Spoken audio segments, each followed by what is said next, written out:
அனைவருக்கும் வணக்கம். இன்று மார்ச் 2ஆம் தேதி ஞாயிற்றுக்கிழமை இந்து தமிழ் நாளிதழோட எக்ஸாம் பேண்டர்ல பார்க்க போறோம். இன்னைக்கு தலைப்பு செய்தி என்ன கொடுத்துருக்காங்க அப்படின்னா, வெள்ளை மாளிகையில் நடந்த சந்திப்பின் போது ட்ரம்ப் ஜெலஸ்கி கடும் வாக்குவாதம் அப்படிங்கிற செய்தி. இதுலேருந்து நமக்கு டிஎன்பிசியில் எதுவும் கொஸ்டின்ஸ் வந்த மாதிரி தெரியல. ஆனால் எஸ்ஐ எக்ஸாமில் வந்து இது சம்மந்தமாக கொஸ்டின் வந்திருக்கு. அதாவது அந்த உக்ரைன் ரஷ்யா போர் நடக்கிற சமயத்தில் அந்த உக்ரைனோட தலைநகர் என்னன்னு கேட்டிருக்காங்க. அது மாதிரி உக்ரைனோட அதிபர் யாருன்னு கேட்டிருக்காங்க. இதில் என்ன அப்படின்னா, அந்த ஆப்ஷனில் ட்விஸ்ட் வைக்கிறாங்க. ஆப்ஷனில் பார்த்தீங்கன்னா ரஷ்யாவோட அதிபரும் பேரையும் ஃபஸ்ட்டில் வச்சு, ரெண்டாவது இந்த உக்ரைன் அதிபரோட பேரையும் வச்சுருந்தாங்க. ஸோ எஸ்ஐ சம்மந்தமாக படிக்கும்போது இந்த நியூஸை கொஞ்சம் கேதர் பண்ணிக்கோங்க. ஸோ இன்றைக்கி தலைப்பு செய்தி அதான் இருக்குது. அடுத்தது பார்த்தோம்னா, இங்கே ஒரு டேட்டா என்ன அப்படின்னா, சென்னை மாநகரை பற்றி கொடுத்துருக்காங்க. இந்த கொளத்தூர், வில்லிவாக்கம், சேப்பாக்கம், திருவல்லிக்கேணி, தீநகர் உட்பட 6 புதிய மாநகராட்சி மண்டலங்கள். வார்த்தையை கொஞ்சம் நோட் பண்ணுங்கள். நானும் ஃபஸ்ட்டு பார்த்த உடனே என்னடா 6 புதிய மாநகராட்சி அப்படின்னு நினச்சேன். ஆனால் மாநகராட்சிக்குள்ளே மண்டலங்கள் உருவாக்குறாங்க. இப்போ நம்ம பெரிய பெரிய நகரங்களை வந்து மாநகராட்சின்னு சொல்கிறோம். ஸோ அதுக்குள்ளே ஜோனை பிரித்து அதை வந்து நிர்வகிக்கிறாங்க. எல்லா பிரிவுமே பார்த்தீங்கன்னா அந்த நிர்வகிக்கிறதுக்காக தான் அந்த பிரிவினெல்லாம், அதாவது ஏரியா பிரிக்கிறது ஃபுல்லாகவே பார்த்தீங்கன்னா இந்த நிர்வாக வசதிக்காக தான் பிரிக்கிறாங்க. ஸோ மக்கள் எளிமையாக அணுகும் வகையிலும் அரசு வந்து நிர்வாகம் பண்ணுற வகையிலும் தான் அந்த பிரிவுகள் இருக்குது. இந்த வகையில் பாருங்கள், சென்னையை பொறுத்தளவில் இந்த டேட்டா கொடுத்துருக்காங்க. இதில் முக்கியமாக நம்ம நோட் பண்ண வேண்டியது என்னென்னா, தமிழ்நாட்டிலேயே பார்த்தீங்கன்னா அதிக வார்டு எண்ணிக்கை கொண்ட நகரம் எதுன்னு பார்த்தீங்கன்னா சென்னை தான். ஸோ எவ்வளோ வார்டு இருக்குது அப்படின்னு பார்த்தீங்கன்னா 200 வார்டுகள் கொண்டுள்ளது. அப்போ ஏற்கனவே இருந்தது எப்படின்னா, சென்னை மாநகராட்சியினர் தற்போது 15 மண்டலங்களில் 200 வார்டுகளை கொண்டுள்ளது. இப்போ அந்த மாநகராட்சி எல்லைகளுக்கு சட்டப்பேரவையின் தொகுதி பார்த்தீங்கன்னா 22 தொகுதி அங்கே இருக்குது. இந்த மாதிரி இருக்கும்போது இப்போ இந்த 15 மண்டலங்கள் வந்து, அப்போ மாநகராட்சி கீழே மண்டலம், மண்டலத்துக்கு கீழே வார்டு. ஏன் அப்படின்னா இந்த பிரிவுகளின் கீழே தான் நிர்வாகம் பண்ணுறாங்க. இப்போ இந்த 15 மண்டலங்கிறத தான் 20 மாறி இருக்குது அப்படிங்கிற செய்தியை கொடுத்துருக்காங்க. ஸோ இந்த மாதிரி டேட்டா தான் இதில் ஃபஸ்ட்லேருந்து கொஞ்சம் பார்த்துடலாம். சென்னை மாநகராட்சி மண்டலங்களின் எண்ணிக்கை 15லிருந்து 20ஆக உயர்த்தி முதல்வர் உத்தரவிட்டிருக்காங்க அப்படிங்கிற செய்தி. இப்போ பாருங்கள், நம்ம பிரிக்கிற எல்லா டேட்டாவுமே பார்த்தீங்கன்னா எதன் அடிப்படையில் அப்படின்னா 2011 மக்கள் தொகை அடிப்படையில் தான் பிரிச்சுட்டு வராங்க. 2011 மட்டும் 42 உள்ளாட்சி அமைப்புகள் இணைக்கப்பட்டு 426 சதுர கிலோமீட்டர் பரப்புடன் அதன் எல்லைகள் விரிவாக்கப்பட்டன. மாநகராட்சியின் மக்கள் தொகை 2011 ஆண்டு கணக்கெடுப்பின்படி 66 லட்சம் இருந்திருக்காங்க. தற்போது மக்கள் தொகை 85 லட்சம், 20 லட்சம் பேர் கூட்டிட்டாங்க. ஸோ அதுக்கேற்றாப்புல பிரிக்கணும்ல, அதாவது அதுக்கு மக்கள் தொகை ஏற்றாப்புல ஏரியாக்களும் அதிகரிக்கப்படணும். ஸோ அந்த வகையில் தான் இது சீர்திருத்தம் பண்ணியிருக்காங்க. அப்புறம் மாநகராட்சி மண்டலத்தின் நிர்வாக எல்லைகளும் சட்டப்பேரவை தொகுதிகளின் எல்லைகளும் தற்போது ஒரு சேர அமையவில்லை. ஆமாம், இப்போ வந்து அந்த மாநகராட்சியோட எல்லையும் சட்டப்பேரவையோட எல்லையும் ஒரு சேர அமையாததுனால ஒரு சேர அமையவில்லை. இதன் காரணமாக பல்வேறு நிர்வாக சிக்கல்கள் எடுத்துக்கொள்ள வேண்டியிருக்கு. ஸோ இதனால தான் இந்த திருத்தங்கள்லாம் பண்ணுறாங்க அப்படிங்கிறத தெரிஞ்சுக்கலாம். ஸோ அதனால் மாநகராட்சி மண்டலங்களுக்கு உட்பட்ட நிர்வாக பகுதிகளை தற்போதைய மக்கள் தொகை, வாக்காளர் பட்டியல், சாலை பட்டியல், சாலை அடர்த்தி மற்றும் வரி மதிப்பீடுகள் போன்ற காரணிகளை கருத்தில் கொண்டு மாநகராட்சி நிர்வாக இல்லை. ஸோ இதெல்லாம் இதுக்கு முன்னாடி நீங்கள் பார்த்தீங்களான்னு தெரியல. ஆனால் இதெல்லாம் எதுக்கு கீழே வருது அப்படின்னு பார்த்தீங்கன்னா, தமிழ்நாட்டின் வளர்ச்சி நிர்வாகம்னு ஒரு டாபிக் இருந்துச்சுல, ஸோ அதுக்கு கீழே கொண்டு வந்துக்கலாம். அதில் கூட இப்போ எக்ஸாம்பிளுக்கு உங்களை செக் பண்ணுறதுக்கு என்ன மாதிரி கேட்கலாம் அப்படின்னா, தமிழ்நாட்டிலே அதிக வார்டு எண்ணிக்கையில் கொண்ட நகரம் எது அப்படின்னு சொல்லி ஆப்ஷன் வைக்கலாம். ஸோ அதை வந்து நீங்கள் ஸ்கூல் புக்குக்குள்ளே அந்த டேட்டாவை நீங்கள் அடக்க முடியாது. இந்த வளர்ச்சி நிர்வாகம், பொருளாதாரம் சார்ந்தெல்லாம் பார்த்தீங்கன்னா ஸ்கூல் புக்கில் அடக்க முடியாது. எல்லாமே வெளி சோர்ஸ் மாதிரி தான் இருக்கும். ஸோ அந்த வகையில் அப்படியே மேலோட்டமாக சில விஷயங்களை தெரிஞ்சு வச்சுக்கோங்க, அதான் நல்லது. கான்செப்டாக தெரிஞ்சுக்கிட்டு அந்த டேட்டா மனப்பாடம் பண்ணிங்கன்னா கொஞ்சம் ஈஸியாக இருக்கும். அதனால தான் எல்லாத்தையுமே ஹைலைட் பண்ணியிருக்கேன். ஸோ தேவை உள்ளவங்க பார்த்துக்கோங்க கொஞ்சம்.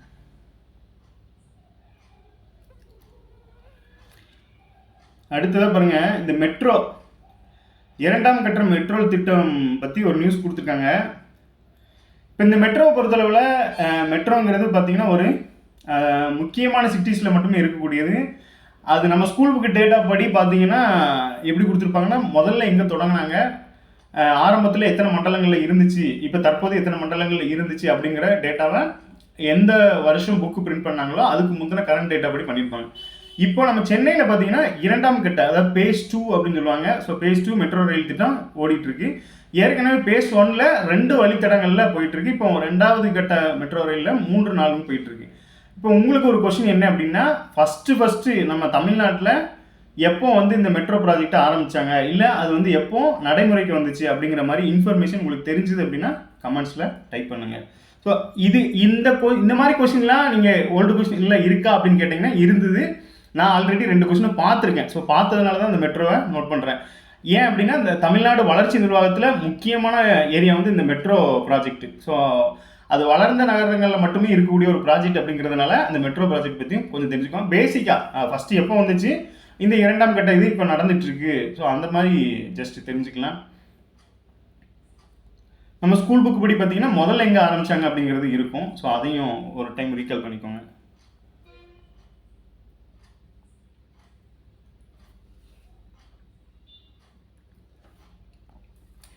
தமிழ்நாடு அரசில் வந்து எவ்வளோ பள்ளிகள் இருக்குது அப்படின்னா இந்த மாதிரி புள்ளி விவரங்கள் சில இதில் கொடுப்பாங்க. இப்போ இதில் என்னென்னா தமிழக அரசு பள்ளிகளில் மாணவர் சேர்க்கை அப்படிங்கிற செய்தி.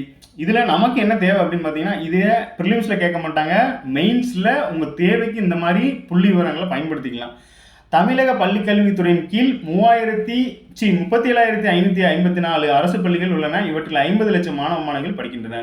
இப்போ எக்ஸாம்பிளுக்கு பாருங்க, கல்வித்துறை சார்ந்து கொண்ட ஒரு கேள்வி கேட்காங்க. எடுத்துக்காட்டுக்கு இந்த மும்மொழி கொள்கையை வச்சுக்கோங்க. அது பெரிய கான்ட்ரவர்சியாக போயிட்டு இருக்கான். இதன் சார்பாக ஒரு கேள்வி வந்து உங்களுக்கு எழுப்பப்படுது. எங்கே மெயின்ஸில் டிஸ்கிரிப்டிவ்ல எழுப்பப்படுதுன்னு வச்சுக்கோங்களேன்.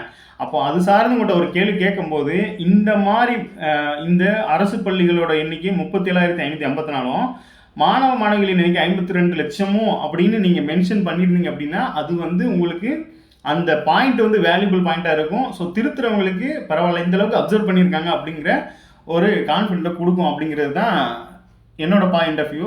ஸோ நம்ம இதுக்கு முன்னாடி பார்த்த பழைய பேப்பர்லலாம் பார்த்தீங்கன்னா இந்த மாதிரி புள்ளி விவரங்களோட இருக்கிற பேப்பர்ஸ் வந்து நல்லாவே வேல்யூஷன் ஆகிருக்கு. ஸோ அதனால் இந்த மாதிரி விவரங்களை பார்த்துக்கோங்க. ஃப்யூச்சரில் நீங்கள் ஒரு வேளை ப்ரிலிம்ஸ் முடிச்சு நோட் பண்ணால் கூட இப்போ இருந்து இந்த மாதிரி டேட்டாஸை கொஞ்சம் பார்த்துக்கிட்டே இருந்தீங்கன்னு வச்சுக்கலாம். இப்போ நீங்கள் நோட் பண்ண வேண்டாம், ஜஸ்ட்டு இது மாதிரி டேட்டாவை நீங்கள் டெய்லியும் அன்றாடம் பார்த்துட்டே இருந்தீங்க அப்படின்னா உங்களுக்கு மனப்பாடம் ஆயிடும். இப்போ எக்ஸாம்பிளுக்கு ஒரு இது சொல்கிறேனே, என்ன அப்படின்னா நம்ம ஸ்கூல் புக்கில் வந்து இந்த கிராமங்களோட எண்ணிக்கை கொடுத்துருப்பாங்க. தமிழ்நாட்டோட கிராமங்கள் எண்ணிக்கை 12,525ங்கிறது. ஸோ நான் ஸ்கூல் புக்கில் ஒரு டைம் தான் பார்த்துருப்போம்னு வச்சுக்கோங்களேன். நம்ம பேப்பரில் அடிக்கடி இந்த ஊராட்சி சம்மந்தமாக வரும்போது அந்த புள்ளி விவரங்கள் அடிக்கடி வந்துகிட்டே இருக்கும். ஸோ பஞ்சாயத்து சம்மந்தமாக ஏதாவது ஒரு கேள்வி கேட்டால் கூட இந்த விவரங்களை நம்ம ஸ்டார்டிங்லேயே நீங்கள் ஆரம்பிக்கும் போதே இந்த மாதிரி விவரங்கள் கொடுத்தோம் அப்படின்னா அது நல்ல வேல்யூபிளான பாயிண்டாக இருக்கும். ஸோ அதனால் இந்த மாதிரி விவரங்கள்லாம் வரும்போது நோட் பண்ணிக்கோங்க. இது வந்து இப்போதைக்கு ப்ரிலிம்ஸ் பாயிண்ட் ஆஃப் வியூவில் வராட்டி கூட மெயின்ஸ் பாயிண்ட் ஆஃப் வியூவில் இதை நோட் பண்ணிக்கோங்க.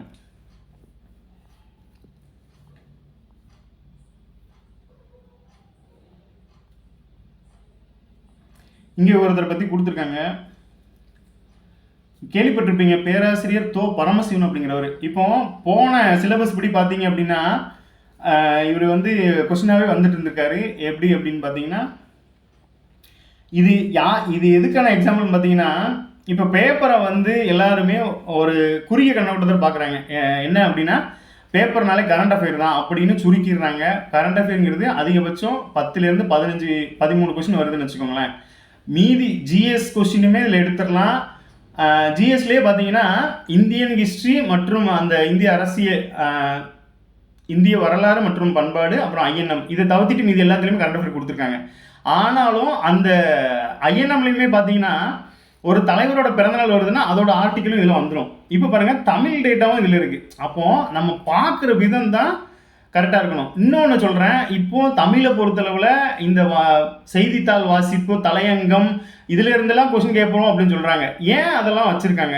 அவங்களுக்கு வந்து என்ன வேறு கண்டென்ட்டே இல்லையா என்ன? அதை ஏன் வச்சுருக்காங்க அப்படின்னா உங்கள்கிட்ட அது சார்ந்த விழிப்புணர்வு ஏற்படுத்தணும், உங்களை படிக்க வைக்கணும், உங்களுக்கு ரீடிங் கேப்பபிலிட்டியை கொண்டு வரணும், தமிழ் புலமையை கொண்டு வரணும். தமிழ் புலமைங்கிறது அந்த வாசிப்பு, அந்த ஒரு ஃப்ளூயன்சியை கொண்டு வரணும் அப்படிங்கிற மாதிரி கான்செப்டில் தான் அதெல்லாம் வச்சுருக்காங்க. அப்போ வாசித்தல் இவங்களுக்கு எப்படி இருக்குது, மெல்ல வாசிச்சாங்கன்னா அவங்க அதிக நேரம் எடுக்கிறாங்களா, இந்த கான்செப்டோட இது என்னென்னு பார்த்தீங்கன்னா டைமை வந்து இழுக்கிறது தான். ஸோ அதை புரிஞ்சுக்கிட்டு நீங்கள் இந்த பேப்பர் படிக்கிற பழக்கத்தை வந்து வழக்கமாக கொண்டு வாங்க.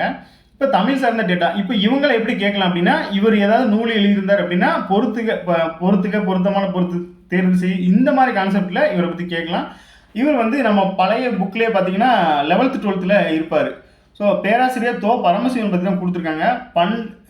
பண்பாட்டு ஆய்வியல் எல்லையில் சுதேசியத்தை தேடியவர். அவர் முன்னெடுத்த ஆய்வு முறைகளும் பல்துறை சார்ந்த நுண்ணாய்வும் அவற்றின் வழிகண்ட வீச்சுகளும் மிகவும் தனித்துவமானவை, எந்த மேலை கோட்பாடுகளும் சிக்கிக்கொள்ளாமல் மண் சார்ந்து மக்கள் சார்ந்து பேருண்மைகளை காட்டியவர். தமிழியம் சார்ந்த இன்றைய இளம் தலைமுறை ஆய்வாளர்களுக்கு ஒவ்வொருவரும் தோப்போவை உள்வாங்க வேண்டியது அவசியமாகும். முன்னுதாரணம் இல்லை ஆய்வாளர் அவர் அப்படிங்கிற மாதிரி கொடுத்துருக்காங்க. ஸோ இவரோட நூல்கள் ஏதாவது தெரிஞ்சதுன்னா கொஞ்சம் கமெண்ட்டில் போடுங்க. ஸோ இந்த மாதிரிலாம் வருது அப்படிங்கிறது தான், இது எக்ஸாம்பிளாக காட்டுறதுக்கு தான் கொண்டு தான், இதில் கொஸ்டின் இல்லை. இந்த மாதிரிலாம் தமிழ் டேட்டாவும் இதுலேருந்து எடுத்துக்கலாம் அப்படிங்கிறது தான் என்னோட பாயிண்ட். ஸோ ஜிஎஸ்சியுமே நீங்கள் எடுத்துடலாம். அதெல்லாம் பாலிட்டிலாம் பார்த்தீங்கன்னா டெய்லியும் ஏதாவது ஒரு நியூஸ் அப்டேட் ஆகிட்டே இருக்குது. புக்கு எடுக்க உங்களுக்கு கஷ்டமாக இருந்து அப்படின்னா பேப்பரை தூக்கிடுங்க, கொஞ்சம் இன்ட்ரெஸ்டிங்காகவும் இருக்கும்.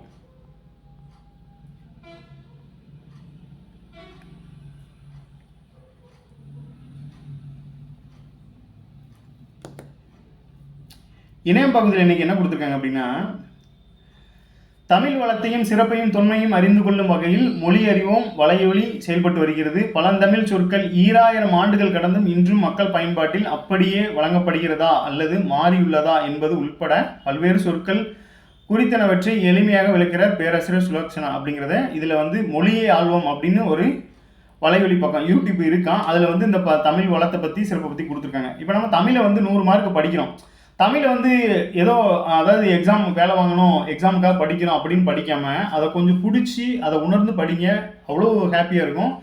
நான் என்ன பண்ணுறேன் அப்படின்னா, இந்த தமிழை பிடிக்கணும் அப்படிங்கிறதுக்காக சினிமாவில் இருந்து தமிழ் ஏதாவது இருக்குது. இப்போ பாடல் வரிகள்லேயே பார்த்தீங்கன்னா தமிழை பயங்கரமாக பயன்படுத்தியிருப்பாங்க. அது மாதிரி ஆல்பம்ஸாக 2-3 சாங்ஸ்லாம் வந்திருக்கு தமிழை பற்றி. ஏஆர் ரஹ்மான் அவர்களோட இசையில் வந்து 2-3 ஆல்பம் சாங்ஸ்லாம் வந்திருக்கு. ஸோ அதை நீங்கள் கேட்கும்போது என்ன பண்ணுன்னா, உங்களை அறியாமலே தமிழ் மீது ஒரு பற்று வந்துடும். ஸோ இது மாதிரி இதுதான் இந்த வலைவழி மொழியை அறிவோம் அப்படிங்கிறதுல இன்ட்ரெஸ்டிங்கான தமிழை பற்றின ஒரு இன்ட்ரெஸ்டிங்கான விஷயங்கள் எல்லாம் சொல்லுவாங்க. அதை உணர்ந்து நீங்கள் படிச்சிங்க அப்படின்னா தமிழ் அவ்வளோ ஒரு அற்புதமாக இருக்கும். ஸோ அதை சொல்லதுக்கு தான் இந்த நியூஸை எடுத்து வச்சுருந்தேன். அந்த மாதிரியும் கொஞ்சம் ட்ரை பண்ணி பாருங்கள். தமிழை வந்து புக்கு எல்லாருமே பார்த்தீங்கன்னா ஃபுல் டைம் புக்கு படிக்க முடியாது. ஸோ தமிழ் சார்ந்த வெளியில் ஏதாவது இந்த மாதிரி கிடச்சிது அப்படின்னா அதை பயன்படுத்துறதுக்கு ட்ரை பண்ணுங்கள். அடுத்தது பாருங்கள், இங்கே ஒரு டேட்டா கொடுத்துருக்காங்க. சுதந்திர போராட்ட வீராங்கனை KP ஜானகி அம்மா 1917 பிறந்தார். சாதிய கண்ணோட்டத்தோடு தவிர்க்கப்பட்ட நாடக கலைஞர் விஸ்வநாத தாஸுடன் இணைந்து விடுதலைக்காக நாடகம் நடித்தார். பிரிட்டிஷாரால் கைது செய்யப்பட்ட முதல் தென்னிந்திய பெண் அப்படிங்கிற தகவலை கொடுத்துருக்காங்க. இதுதான் நம்ம நோட் பண்ணக்கூடியது. 1936 காங்கிரஸில் சேர்ந்தார். 1940 கம்யூனிஸ்ட் கட்சியில் இணைந்தார். கட்சி பிரிந்த பிறகு கடைசி வரை மார்ச் 1, 1992 மார்க்சிஸ்ட் தலைவராக திகழ்ந்தார் அப்படின்னு கொடுத்துருக்காங்க. இதில் நம்ம நோட் பண்ண வேண்டியது என்னென்னா, பிரிட்டிஷாரால் கைது செய்யப்பட்ட முதல் தென்னிந்திய பெண் யார் அப்படின்னா இந்த KP ஜானகி அம்மா. அந்த டேட்டா மட்டும் கொஞ்சம் நோட் பண்ணிக்கோங்க. பிரிட்டிஷாரால் கைது செய்யப்பட்ட முதல் தென்னிந்திய பெண் யாருன்னா KP ஜானகி அம்மாள் அப்படிங்கிறத தெரிஞ்சுக்கோங்க.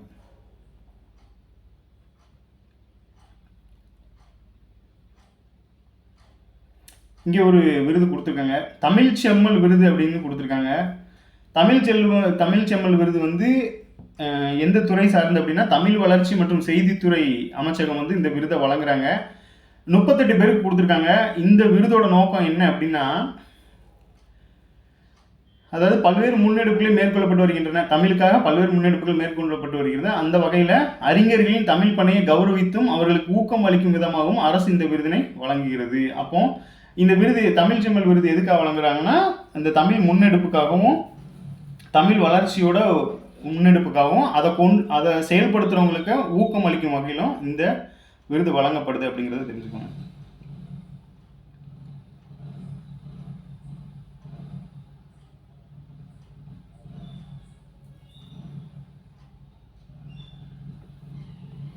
இங்கே ஒரு இன்ஃபர்மேஷன்.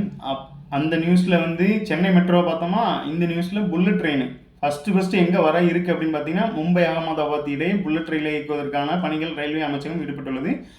இந்த நிலைமையில் அந்த பணியாளர்களோட ரயில்வே அமைச்சர் வந்து கலந்தாலோசித்த நியூஸை தான் போட்டிருக்காங்க.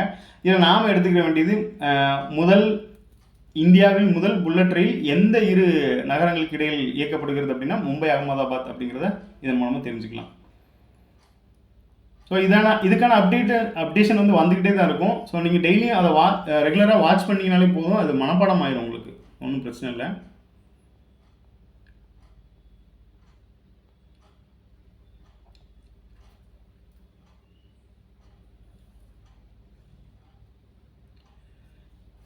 இங்கே ஒரு மாநாடு ஒன்று நடந்திருக்கு. எங்கே அப்படின்னு பார்த்தீங்கன்னா, இந்தியாவின் தலைமை பண்பு மாநாட்டில் பிரதமர் வந்து பேசின செய்தியை தான் கொடுத்துருக்காங்க.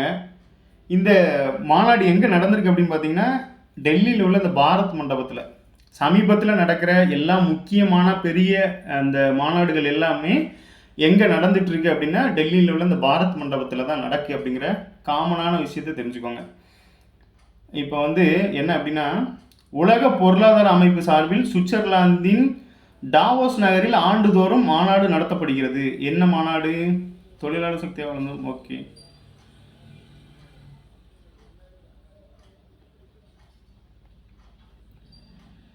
மாநாடு நடத்தப்படுகிறது. இதற்கு இணையாக நெட்வொர்க் 7 மீடியா குரூப் சார்பில் கடந்த 2009ஆம் ஆண்டில் இந்திய தலைமை பண்பு மாநாடு NXT தொடங்கப்பட்டது. ரைட், NXT தொடங்கப்பட்டது. இதன்படி 2025ஆம் ஆண்டுக்கான 2 நாட்கள் NXT மாநாடு வந்து டெல்லி பாரத் மண்டபத்தில் நேற்று தொடங்கியது. அப்போ அங்கே வந்து என்ன நடக்கு அப்படின்னா, உலக பொருளாதார அமைப்பின் சார்பில் சுவிட்சர்லாந்தில் வந்து ஒவ்வொரு வருஷமும் மாநாடு நடத்திட்டு இருக்காங்க. எங்கே அப்படின்னு பார்த்தீங்கன்னா, சுவிட்சர்லாந்தோட டாவோஸ் நகரில் உலக பொருளாதார அமைப்பு சார்பில் மாநாடு நடத்திட்டு வராங்க. ஸோ அதுக்கு இணையாக 2009 ஆரம்பிக்கப்பட்டது இந்தியாவில் அப்படிங்கிறது தான் இந்த NXT அப்படிங்கிறது.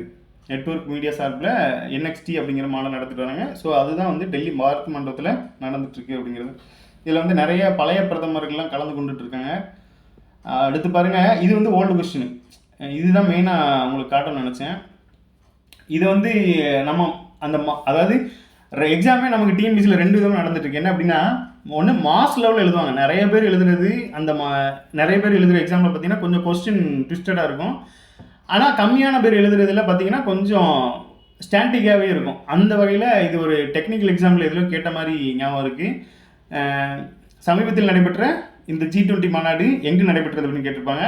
கீழே வந்து நகரங்களோட பட்டியல் கொடுத்துருந்தாங்க. டெல்லி, மும்பை, ஹைதராபாத்து, சென்னை அந்த மாதிரி கொடுத்துருந்தாங்க. ஸோ டெல்லிங்கிறது தான் இது வந்து முக்கியமானது. ஸோ 2023 நம்ம தான் நடத்திருக்கோம் அப்படிங்கிறத தெரிஞ்சுக்கோங்க. இதே பாரத் மண்டபத்தில் தான் அந்த மாநாடு நடந்துச்சு அப்படிங்கிறத தெரிஞ்சுக்கோங்க.